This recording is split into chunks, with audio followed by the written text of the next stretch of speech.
Pastor Ronnie Lopez. Palakpakan naman po natin ang ating pagkansahan ng buhay. And the next in line, our pastors that never give up.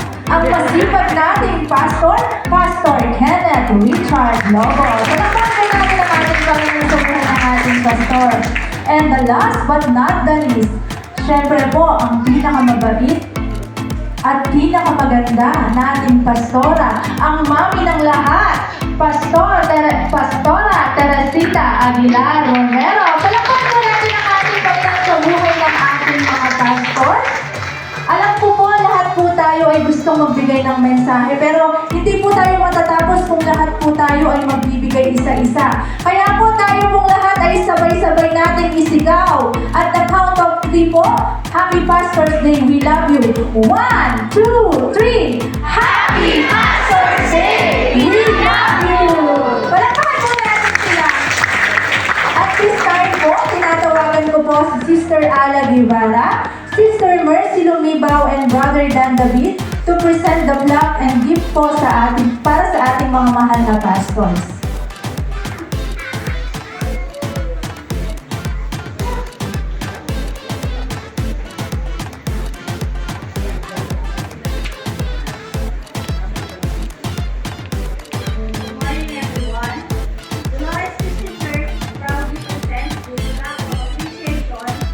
Pastora Teresita A. Romero, Pastor Kenneth Richard D. Lobo, and Pastor Ronnie L. Lopez, in grateful recognition of your unwavering dedication, faithful service, and spiritual leadership to the Dolores Christian Church.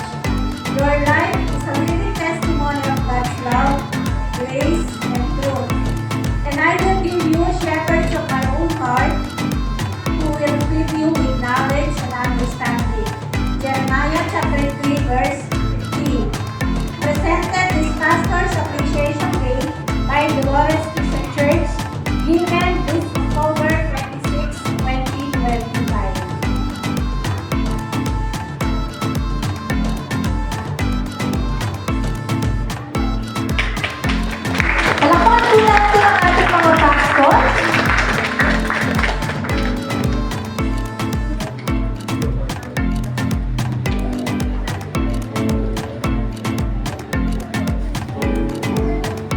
Wala po munang bababa. Picture taking po muna tayo.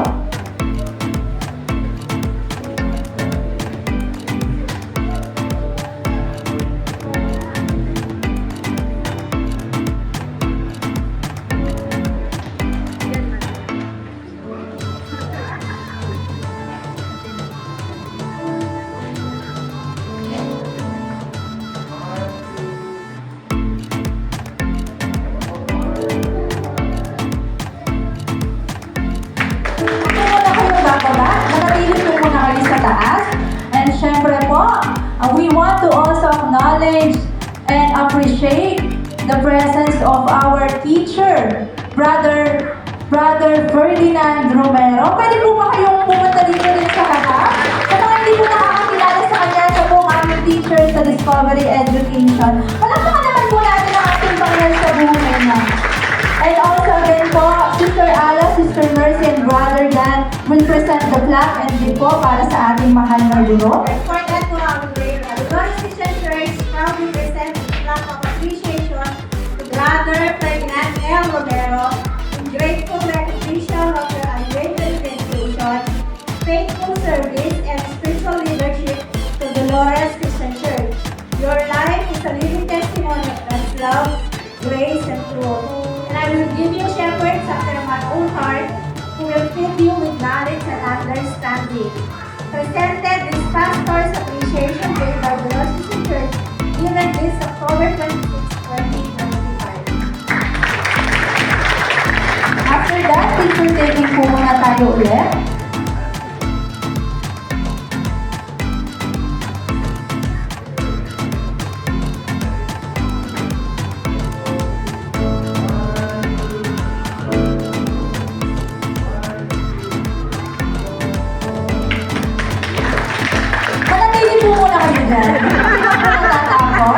May I request everyone to stand po para po may panalangin ang ating mga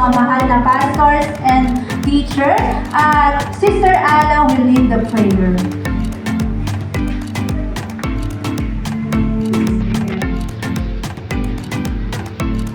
Hallelujah, Jesus. Hallelujah, hallelujah, Lord. Hallelujah. Thank po, O Diyos, na nag-uumaga po ang aming kasiyahan ngayong araw na ito, O Diyos. Dahil sineselebrate po namin ang aming pag-honor sa aming mga na pastor, Pastora Tess, Pastor Kenneth, Lobo, at Pastor Ronnie, sa aming din po professor, teacher, na si Brother Roy Romero. Salamat po sa kanilang buhay, O Panginoon. Alam po namin, Panginoon, na ang mga buhay nila po, Panginoon, ay hindi madali.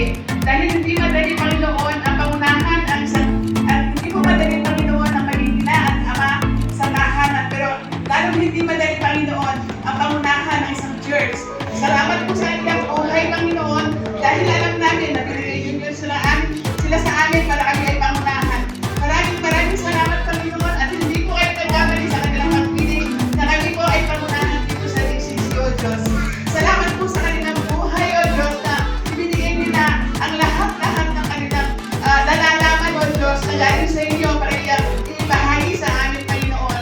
Sila po ang source ng aming tunay na kagalakan sa aming spiritual life, O Diyos. Sa oras na bibigyan kami ng tunay na kalakasan para kami ma-overcome namin ang lahat ng mga struggle namin sa buhay at para magpatuloy sa kanilang guidance sa Panginoon. Salamat po sa kanilang buhay, Pastor Ronnie, Pastor Kenneth, at Pastor Tess, O Diyos. Tunay nga po, Panginoon, na naging pagpapala sila sa amin.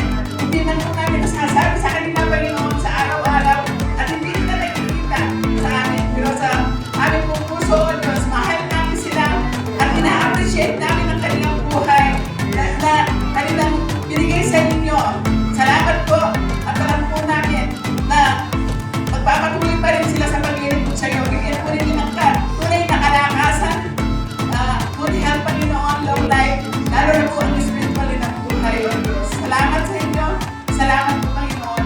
Continue to anoint them, O Diyos, at ang vision nila, Panginoon, ay ninyo po pag-bless. Salamat po sa kanilang buhay. Ganun din po, Panginoon, ang aming pong teacher, professor. Marami po kami dito, Panginoon, na natutuhan sa mga nalalaman ni Brother Boy na sinyer na po sa akin.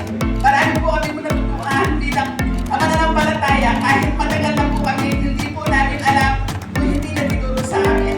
Maraming salamat po sa kanya. Again po, we praise God for your life and we appreciate what you do para sa ating church at sa kingdom ng ating Panginoon. Sige po, pwede na po kayo umupo. Muli po, palakpakan po natin ang ating Panginoon sa mga buhay ng ating mga mahal na pastors and teachers. And sa last part po ng ating gawain, dumako naman po tayo sa ating pagbibigay. Tunay mo na ang ating Panginoon na hindi po nagkukulang at tapat sa lahat ng ating pangangailangan. Amen po ba? Paano mahina po? Amen po ba? Amen. Kaya po tayo naman po ang magbalik at magpala sa kanyang gawain. Let me share this verse po sa 2 Corinthians chapter 9 verse 7. Ang bawat isa'y dapat magbigay ayon sa sariling pasya. Maluwag sa loob at hindi napipilitan lamang, sapagkat iniibig ng Diyos ang nagbibigay ng may kagalakan. Sige po, pwede na po tayong tumayo at magbigay kaloob sa ating Panginoon ng may masaya sa ating puso.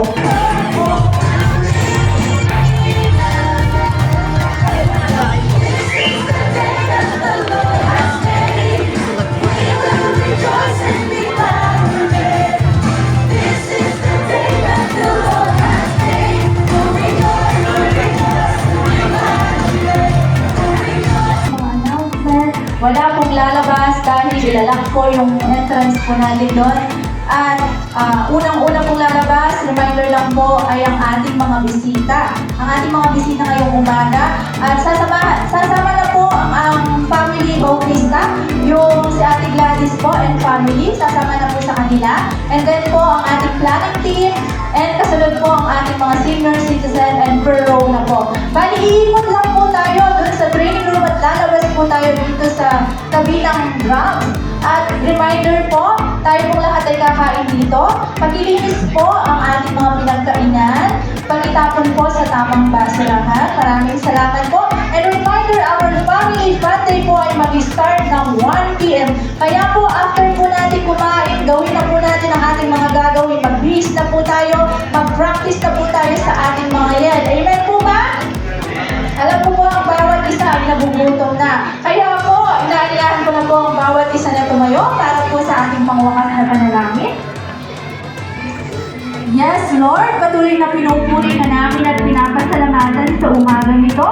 Salamat po sa buhay, kalakasan at pagpapala na pinagkakaloob niyo sa bawat isa. At salamat po sa araw na ito dahil sinelebrate po namin ang buhay ng aming mga pastors. Salamat dahil meron po kaming mga masisipag, anointed at dedicated na mga pastors. Patuloy po na kalakasan, pagpapala ang pagkaloob niyo sa kanilang buong pamilya at patuloy pa po na bigyan niyo po sila ng mga katalinong hanunan. Lord, salamat po sa mensahe namin na ngayong umaga. Tunay po na bawat meron kaming pamilya ay blessing galing sa inyo. Patuloy na gabayin niyo po ang bawat pamilya na meron po kami. At dinadalangin ko po ang aming tithes and offering ay magbigay po ng pagpapala sa aming church. May gamit po ito sa ikalalagon, sa lalawak ng aming church dito sa Dolores Christian Church. At bawat kamay po na nagbigay ay pagpalain nyo. At hindi naman po alam po, hindi naman po magtitiwala sa inyo. Lahat po ng pangangailangan namin ay pagkakalugdo. Maging ang aming pagsasaluan na pagkain ay patuloy po na magbigay kalakasan sa aming physical na pangangatawan. At Lord, ang aming family din po ngayon, ingatan niyo po kami simula umpisa hanggang matapos ang aming family day. Ang bawat isa po ay magkaroon po ng unity at pagmamahalan. Kaya po, alam ko wala pong uuwi dito na hindi po pinagpala. Pagpapalain niyo po ang bawat isa. Kaya binabalik po namin ang lahat ng papuri, lahat ng pagsamba at pagdahilan sa tanging pangalan ng aming Panginoon